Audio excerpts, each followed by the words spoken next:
এই যে তলত লগান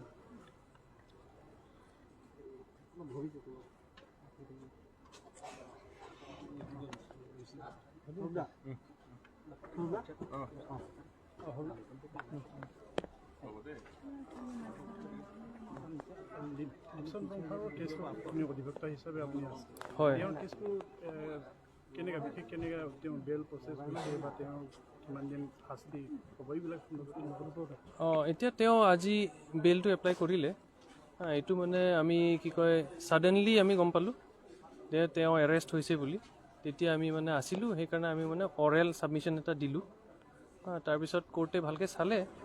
যোনটো মানে এৰেষ্ট হৈছে গ্ৰাউণ্ডছ অফ এৰেষ্ট সেইবিলাক চালে তাৰপিছত এতিয়া ফাইনেলি মানে এতিয়া 4টা মানত তেওঁক মানে বেলটো এলাউ কৰিছে আৰু এতিয়া চৰি না এটা কেছ সেইটো হ'ল কেছটো আজিৰ যোনটো কেছ হয় এইটো হাওৰাঘাট PS 20/25 এইটোত মানে তেওঁৰ মেইন দুটা ছেকশ্যন আছিল এটা হ'ল থ্ৰেটেনিং বুলি ছেকশ্যন এটা দিছে 351 BNS আৰু তাৰপিছত 113 BNS এইটো 113টো নতুন কিবা টেৰৰিষ্ট বুলি মানে ছেকশ্যন এটা দিছিল তো আমি সেইটো অৰেলি ছাবমিট কৰিছিলোঁ যে মানে এইবিলাক 113টো মানে এপ্লিকেবল নহয় বুলি তাৰপিছত বেলেগ বেলেগ যোনবিলাক মানে কম্পনেণ্ট আছে এইটো বেইলৰ সেইবিলাক মানে ছাৰে চালে তাৰপিছত বেইলটো এলাউ কৰিছে এতিয়া বেইল বণ্ডৰ কামটো চলি আছে কিন্তু এতিয়া হ'ব নে নাই এইটো গম পোৱা নাই কিন্তু মানে তেওঁক কি কয় জুডিচিয়েল কাষ্টডিলৈ লৈ গৈছে বিকজ অলৰেডি লেট হৈ গ'ল